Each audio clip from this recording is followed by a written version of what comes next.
Swastiastu. Yang terhormat Ibu Lucy Sri Musmini SEMSI AK sebagai pembimbing utama. Yang terhormat Bapak Igede Agus Pertama Yudantara SEMSA sebagai pembimbing pendamping. Dan yang terhormat Ibu Dr. Igustiayu Purnamawati SEMSI AK sebagai penelaah. Sebelumnya perkenalkan saya Lonoviani dengan NIM 1817051247. Di sini saya akan mempresentasikan proposal penelitian yang telah saya susun dengan judul Pengaruh Cash Holding, Karakteristik Perusahaan, Strategi Bisnis dan Kinerja Keuangan terhadap Income Smoothing pada perusahaan jasa sektor perdagangan jasa dan investasi yang terdaftar di Bursa Efek Indonesia tahun 2016 sampai 2020. Di sini ada 3 pembahasan yang akan dijelaskan, yaitu yang pertama ada pendahuluan, kedua kajian teori, dan yang ketiga metode penelitian. Langsung saja yang pertama yaitu latar belakang masalah penelitian. Nah, latar belakang masalah penelitian ini berawal dari laju pertumbuhan perekonomian Indonesia pada tahun 2016 sampai 2020. Nah, seperti yang terlihat pada grafik di mana laju pertumbuhan perekonomian Indonesia dari periode 2016 hingga tahun 2019 tetap stabil di kisaran 5%. Tetapi ekonomi Indonesia mengalami penurunan yang cukup signifikan pada tahun 2020 hingga 2,07% akibat pandemi COVID-19. Seperti contoh yang paling mengalami pengaruh akibat COVID-19 yaitu pada perusahaan jasa. Pada masa pandemi COVID-19, fenomena yang terjadi yakni banyak perusahaan di berbagai sektor mengalami penurunan laba atau kerugian yang signifikan, seperti subsektor yang mengalami penyusutan terbesar pada tahun 2020 yaitu subsektor transportasi sebesar negatif 15,04%. Akan tetapi hal tersebut tidak berpengaruh terhadap subsektor telekomunikasi yang merupakan bagian sektor infrastruktur, karena subsektor telekomunikasi adalah salah satu sektor yang masih mencetak pertumbuhan yang tinggi sebesar 10,58%. Hal ini disebabkan karena sebagian besar kegiatan masyarakat saat ini kebanyakan dilakukan di rumah, seperti bekerja dan belajar atau sering disebut dengan work from home, sehingga kinerja perusahaan telekomunikasi tetap mengalami pertumbuhan yang sangat tinggi di tengah pandemi saat ini dibandingkan sektor lainnya. Selain itu, fenomena dari salah satu sektor perdagangan, jasa, dan investasi terkait laba perusahaan dari tahun 2016 sampai 2020 yang terus memiliki laba positif walaupun terjadi pandemi, yakni perusahaan PT Metro Data Elektronik Tbk dengan kode saham MTDL yang bergerak di subsektor jasa komputer dan perangkat lainnya. Nah, seperti kurva yang terlihat di slide menunjukkan bahwa laba bersih PT Metro Data Elektronik Tbk terus mengalami peningkatan setiap tahunnya. Nah, pada tahun 2016 laba bersih sebesar 220,66 miliar, tahun 2017 sebesar 247,41 miliar, tahun 2018 sebesar 288,04 miliar, tahun 2019 sebesar 357,07 miliar, dan tahun 2020 sebesar 364,93 miliar. Nah, selama masa pandemi COVID-19 tahun 2020, laba bersih tumbuh sebesar 2,2%. Nah, hal ini dikarenakan adanya pandemi COVID-19 memang membuat kebutuhan digitalisasi meningkat secara lebih cepat, dengan dibuktikan dengan beberapa produk dan layanan MTDL yang mengalami peningkatan permintaan serta optimalisasi digitalisasi memampukan bisnis bisa bertahan di tengah pandemi, bahkan mampu menopang pertumbuhan ekonomi Indonesia di masa mendatang setelah pandemi. Nah, dalam penggunaan laporan keuangan, terutama pada analisis keuangan, investor dan kreditor penting untuk mengetahui hal yang berkaitan pada manajemen laba, yang bertujuan agar lebih berhati-hati dan bersikap kritis dalam menilai kualitas laporan keuangannya. Berarti manajemen laba merupakan suatu masalah yang sangat mengkhawatirkan selama beberapa periode belakangan ini. Nah, terdapat 4 pola dalam manajemen laba yang dapat dilakukan oleh manajer. Nah, dari keempat pola tersebut, income smoothing yang paling sering digunakan manajemen untuk merekayasa keuangannya. Nah, perataan laba atau income smoothing merupakan praktik yang digunakan manajemen baik secara artifisial maupun real yang bertujuan untuk mengurangi fluktuasi laba yang dilaporkan sehingga mencapai tingkat level yang stabil dari satu periode dengan periode sebelumnya. Nah, hal ini menjadikan informasi yang disajikan perusahaan tidak mengungkapkan kejadian yang sebenarnya dan mengakibatkan informasi mengenai laba menjadi menyesatkan dalam pengambilan keputusan ke depannya. Nah, perataan laba atau income smoothing dapat diukur dengan menggunakan indeks Ekel atau indeks perataan laba. Nah, indeks Ekel ini dihitung dengan membagi antara hasil koefisien variasi perubahan laba dengan koefisien variasi perubahan pendapatan. Nah, dalam perusahaan perdagangan jasa dan investasi, terdapat 13 perusahaan yang melakukan perataan laba atau income smoothing pada tahun 2016 sampai 2020. Oleh karena itu, penelitian terhadap perataan laba atau income smoothing sangat penting karena mengingat akibat yang ditimbulkan dapat merugikan para pihak yang berkepentingan terhadap laporan keuangan. Nah, terdapat beberapa faktor yang mempengaruhi praktik perataan laba, di antaranya adalah cash holding, karakteristik perusahaan, strategi bisnis, dan kinerja keuangan. Kemudian, identifikasi masalah. Adapun identifikasi masalah dari latar belakang, yaitu yang pertama untuk menarik perhatian investor, manajemen melakukan manipulasi laporan keuangan untuk menekan fluktuasi laba pada perusahaan melalui praktik perataan laba atau income smoothing yang bertujuan untuk menstabilkan laba sesuai dengan kepentingannya. Yang kedua, tindakan perataan laba merupakan sebuah keputusan manajemen yang dapat merugikan investor dan pemakai informasi laporan keuangan lainnya atau stakeholder karena perhatian investor itu cenderung terpusat pada informasi laba tanpa memperhatikan proses yang digunakan untuk mencapai tingkat perolehan laba tersebut. Yang ketiga, terdapat beberapa faktor yang mempengaruhi perataan laba seperti cash holding, karakteristik perusahaan, strategi bisnis, dan kinerja keuangan.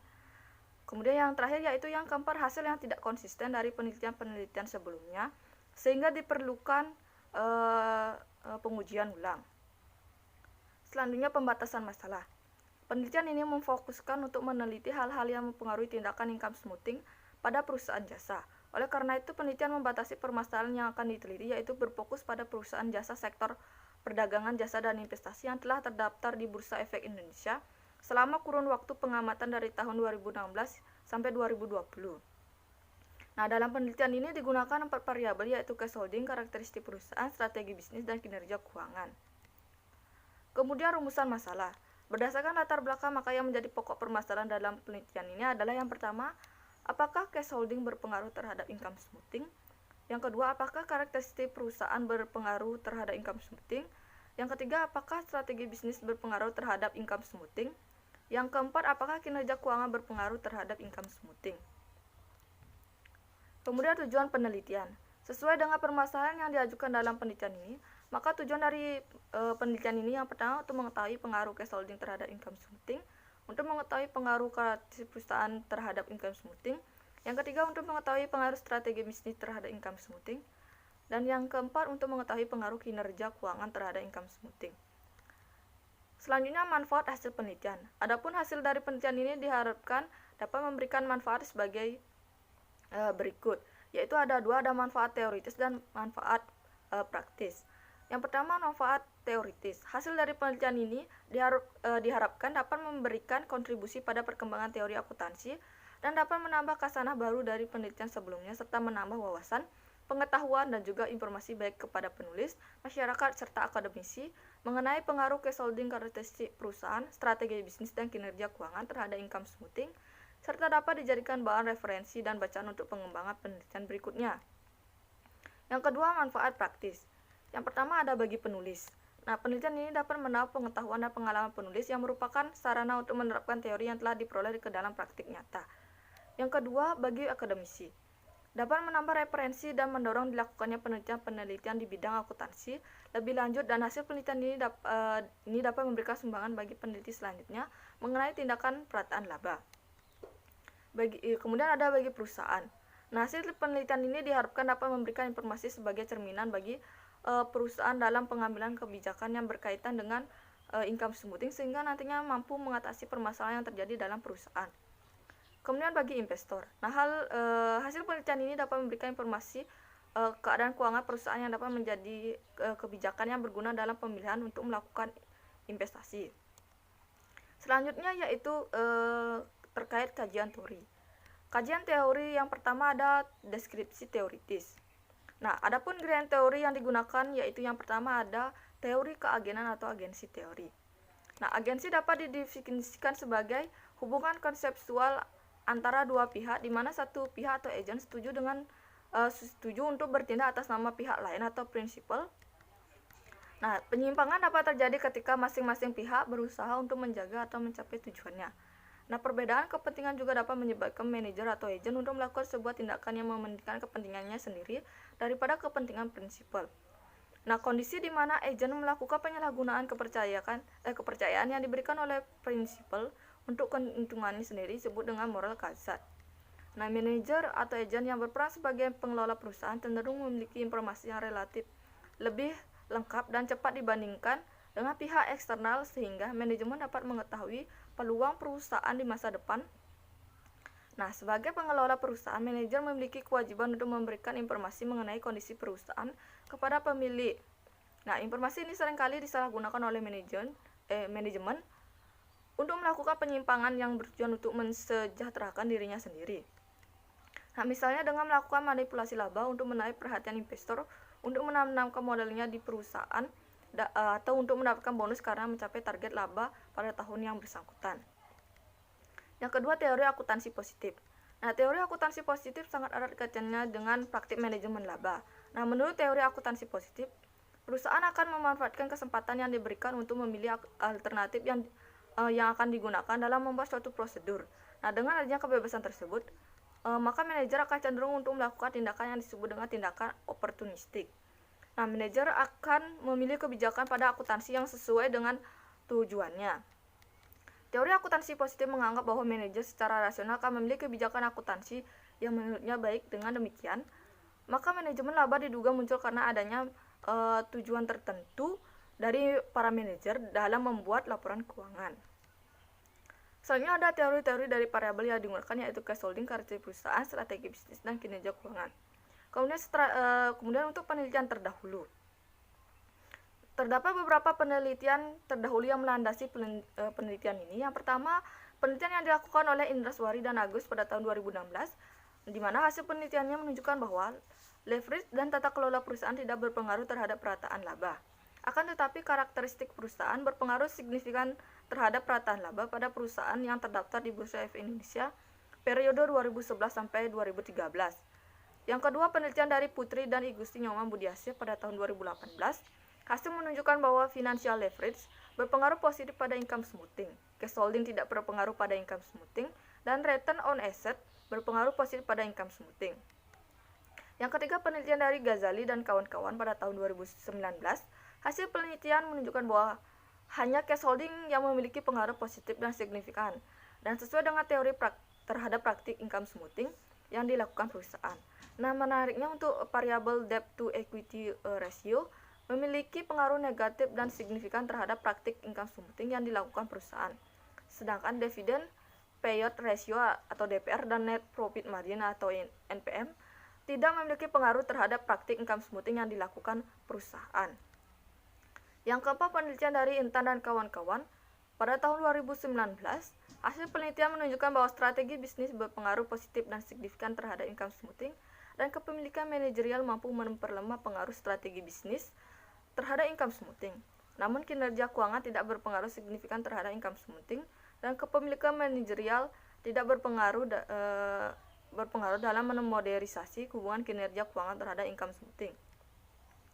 Yang kelima, penelitian yang dilakukan oleh Nur Komariah pada tahun 2019, di mana berdasarkan hasil pengujiannya diketahui bahwa variabel ukuran perusahaan, rasio profitabilitas, rasio leverage tidak mempengaruhi, sedangkan net profit margin secara parsial mempengaruhi perataan laba di Bursa Efek Indonesia periode 2014 sampai 2017. Dan yang terakhir, yang keenam, yaitu penelitian yang dilakukan oleh Amna dan kawan-kawan pada tahun 2021. Hasil riset menyatakan strategi bisnis dan kinerja keuangan berpengaruh positif terhadap variabel income smoothing. Selanjutnya ada kerangka berpikir. Nah, dalam penelitian ini memakai variabel dependen dan variabel independen. Variabel dependen yang digunakan adalah perataan laba atau income smoothing sebagai variabel Y. Sedangkan variabel independen yang digunakan adalah cash holding sebagai X1, karakteristik perusahaan sebagai X2, strategi bisnis sebagai X3, dan kinerja keuangan sebagai X4. Sehingga kerangka berpikir yang disusun seperti terlihat di slide. Kemudian ada hipotesis penelitian. Untuk hipotesis penelitiannya itu yang pertama ada cash holding berpengaruh positif terhadap income smoothing. Hipotesis kedua yaitu karakteristik perusahaan berpengaruh positif terhadap income smoothing. Ya, hipotesis ketiga yaitu strategi bisnis berpengaruh positif terhadap income smoothing. Hipotesis keempat yaitu kinerja keuangan berpengaruh positif terhadap income smoothing. Kemudian terkait metode penelitian. Yang pertama yaitu ada rancangan penelitian. Dalam penelitian ini menggunakan metode kuantitatif yang merupakan salah satu upaya pencarian ilmiah atau scientific inquiry yang didasari oleh filsafat positivisme logikal yang beroperasi dengan aturan-aturan yang ketat mengenai logika kebenaran, hukum-hukum, dan prediksi. Penelitian ini meneliti tentang pengaruh case holding, karakteristik perusahaan, strategi bisnis, dan kinerja keuangan terhadap income smoothing pada perusahaan jasa, sektor perdagangan jasa, dan investasi di Bursa Efek Indonesia. Nah, suatu rancangan penelitian ini digunakan untuk menjawab rumusan masalah yang telah disajikan dan diinterpretasikan. Selanjutnya ada langkah terakhir, yaitu penarikan kesimpulan. Penelitian ini menjelaskan pengaruh variabel X1, X2, X3, X4 terhadap variabel Y. Selanjutnya, populasi dan sampel penelitian. Populasi dalam penelitian ini ada perusahaan jasa, sektor perdagangan jasa, dan investasi yang terdaftar di Bursa Efek Indonesia pada tahun 2016 sampai 2020, yaitu sebanyak 178 perusahaan. Kemudian untuk sampelnya, teknik penarikan sampel dalam penelitian ini ada dengan metode purposive sampling, di mana kriteria yang digunakan adalah melakukan pemilihan sampel penelitian. Yang pertama itu kriterianya perusahaan jasa, sektor perdagangan jasa, dan investasi yang terdaftar di Bursa Efek Indonesia selama periode 2016 sampai 2020. Kemudian yang kedua, perusahaan menyajikan data informasi laporan keuangan atau laporan tahunan secara lengkap di website BEI selama periode 2016 sampai 2020. Yang ketiga, perusahaan jasa, sektor perdagangan jasa, dan investasi memiliki laba positif selama periode 2016 sampai 2020. Yang keempat, perusahaan melaporkan laporan keuangan dengan mata uang rupiah selama periode 2016 sampai 2020. Nah, dari keempat kriteria tersebut, adapun sampel yang sudah didapatkan, di mana perusahaan jasa, sektor perdagangan jasa, dan investasi yang terdaftar di Bursa Efek Indonesia selama periode 2016 sampai 2020 yaitu berjumlah 178. Yang kedua, perusahaan yang tidak menyajikan data informasi laporan keuangan atau laporan tahunan secara lengkap di website BEI selama periode 2016 sampai 2020 yaitu berjumlah 65. Yang ketiga, perusahaan jasa, sektor perdagangan jasa, dan investasi yang tidak memiliki laba bersih positif selama periode 2016 sampai 2020 yaitu berjumlah 77. Kemudian perusahaan yang melaporkan laporan keuangan dengan mata uang selain rupiah yaitu berjumlah 2. Sehingga jumlah sampel yang didapatkan yaitu berjumlah 34. Nah, berdasarkan kriteria di atas yang memenuhi syarat dalam penelitian ini sebanyak 34 perusahaan, nah selama 5 kali publikasi laporan keuangan, sehingga jumlah data yang digunakan yaitu sebanyak 170 data penelitian. Kemudian metode pengumpulan data. Yang pertama ada jenis dan sumber data. Jenis data yang digunakan dalam penelitian ini adalah data sekunder. Maka metode pengumpulan data dalam penelitian ini adalah menggunakan laporan keuangan perusahaan yaitu dengan mengunduh informasi berupa laporan keuangan tahunan atau annual report perusahaan periode 2016 sampai 2020 yang dipublikasikan oleh Bursa Efek Indonesia. Nah, sumber data yang digunakan diperoleh melalui penelusuran internet pada situs resmi Bursa Efek Indonesia di http://www.ids.co.id. Kemudian metode studi pustaka. Nah, data dikumpulkan dengan menggunakan metode studi pustaka yaitu dengan mempelajari dokumen-dokumen, buku, jurnal penelitian, tesis, skripsi atau bentuk lainnya, dilanjutkan dengan pencatatan dan perhitungan. Selanjutnya definisi operasional variabel. Yang pertama ada variabel dependen. Nah, variabel dependen atau disebut dengan variabel terikat merupakan variabel yang dipengaruhi oleh adanya variabel bebas. Nah, variabel dependen yang digunakan dalam penelitian ini adalah perataan laba atau income smoothing, di mana perataan laba sebagai variabel dependen dalam penelitian ini diukur menggunakan skala nominal atau dummy. Sebagai ukurannya yaitu perusahaan yang melakukan praktik perataan laba diberi nilai 1, sedangkan perusahaan yang tidak melakukan praktik perataan laba diberi nilai 0. Nah, praktik perataan laba diuji dengan menggunakan indeks Ekel yaitu perbandingan koefisien variasi laba dan penjualan bersih. Indeks Ekel dapat dihitung dengan rumus sebagai berikut, di mana koefisien delta I dibagi dengan koefisien delta S. Nah, perusahaan dianggap melakukan perataan laba apabila indeks Excel kurang dari 1 dan diberi nilai 1. Sedangkan perusahaan dianggap tidak melakukan perataan laba apabila nilai indeks Excel lebih dari 1 dan diberi nilai 0. Kemudian variabel independen. Yang pertama cash holding. Cash holding merupakan aset yang paling liquid yang berfungsi sebagai alat untuk menjalankan operasional perusahaan.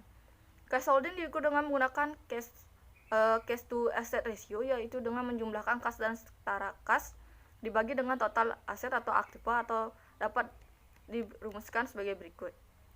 Di mana cash holding sama dengan kas ditambah setara kas dibagi dengan total aset dikali 100%.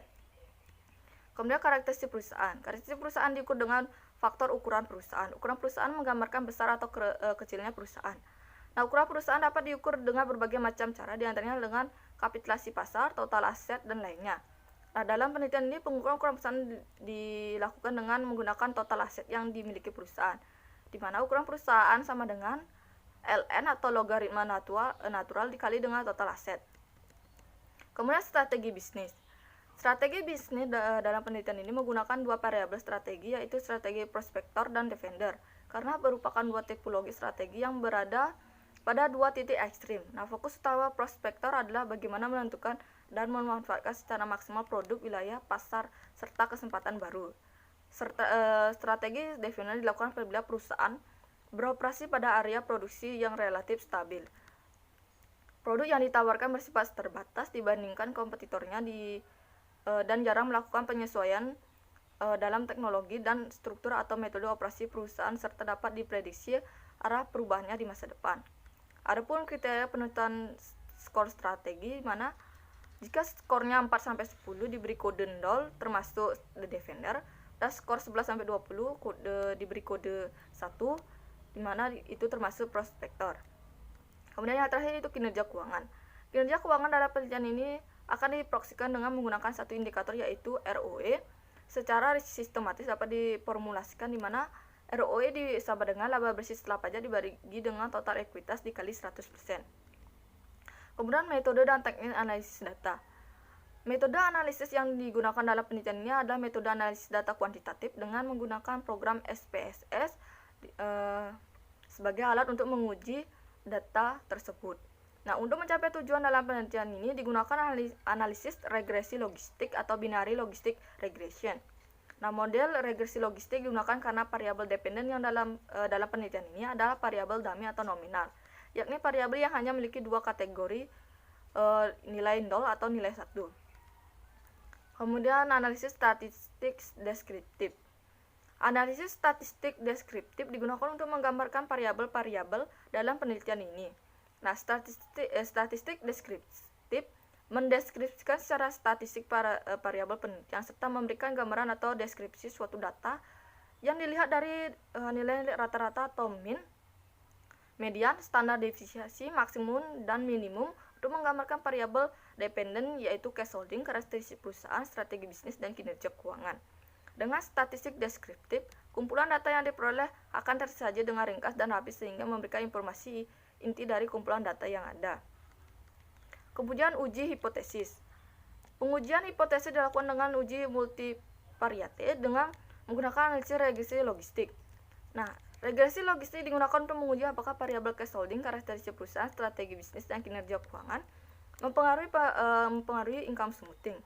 Nah, regresi logistik digunakan untuk melihat faktor-faktor yang berkaitan dengan praktik peralatan laba dan dianggap tepat karena terdapat variabel dummy atau nominal dan variabel dependen dan independennya diukur dengan secara rasio dan internal serta dipertimbangkan asumsi dan tidak mempertimbangkan asumsi klasik.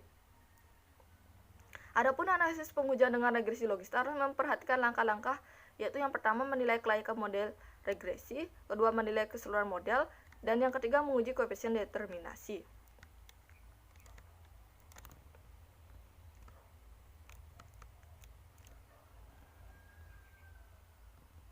Selanjutnya menguji koefisien regresi. Dalam pengujian koefisien regresi harus memperhatikan beberapa hal, yaitu tingkat signifikasi yang digunakan sebesar 5% dan kriteria penerimaan dan penolakan hipotesis didasarkan pada signifikasi v-value atau probabilitas value. Baik, sekian dari presentasi saya ucapkan terima kasih. Om Santi Santi Santi Om.